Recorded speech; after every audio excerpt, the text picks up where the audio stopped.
സിപിഎമ്മിലെ കത്ത് ചർച്ചാ വിവാദത്തിലെ ആരോപണ വിധേയൻ പാർട്ടി നേതാക്കളുമായി അടുത്ത ബന്ധമുള്ളയാളാണെന്ന് പ്രതിപക്ഷ നേതാവ് വി ഡി സതീശൻ. സിപിഎം നേതാക്കൾ അറിഞ്ഞുകൊണ്ടാണ് ദുരൂഹമായ സാമ്പത്തിക ഇടപാട് നടന്നിട്ടുള്ളത്.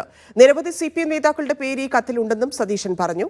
മന്ത്രിമാർ ഉൾപ്പെടെയുള്ള സർക്കാർ സംവിധാനങ്ങളും സാമ്പത്തിക ഇടപാടിൽ ഉൾപ്പെട്ടിട്ടുണ്ടെന്നും പാർട്ടിക്കുള്ളിൽ ഒതുങ്ങുന്ന വിഷയമല്ല ഇതെന്നും കെപിസിസി അധ്യക്ഷൻ സണ്ണി ജോസഫും പ്രതികരിച്ചു. കേരളത്തിലെ അറിയപ്പെടുന്ന സിപിഎം നേതാക്കളും അറിയപ്പെടുന്ന പ്രധാനപ്പെട്ട സിപിഎം നേതാവിൻ്റെ കുടുംബാംഗവും ഉൾപ്പെടെ ഒരുപാട് ആളുകൾ ഈ ദുരൂഹമായ സാമ്പത്തിക ഇടപാടിന് ഭാഗമായിരിക്കുന്നതായിട്ടാണ് ഈ കത്ത് പുറത്തു വരുന്നത്. സിപിഎമ്മിൻ്റെ ആരും കാണാത്ത ഒരു മുഖം കൂടിയാണ് പുറത്തേക്ക് വരുന്നത്. സിപിഎമ്മില് പലതും ചീഞ്ഞു നാറുകയാണ്. ഓഡിറ്റ് ബ്യൂറോയ്ക്ക് കൊടുക്കുന്ന പരാതി തന്നെ പരസ്യമാകുന്ന ഒരു സാഹചര്യം ഉണ്ടായിരിക്കുന്നു. സാധാരണ നമ്മൾ കേൾക്കുന്നതാണ്, ഇത് പുതിയ കാര്യമല്ല.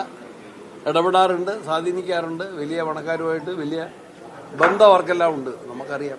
അതൊന്നുകൂടെ മറവിക്ക് രംഗത്ത് വരുന്നു.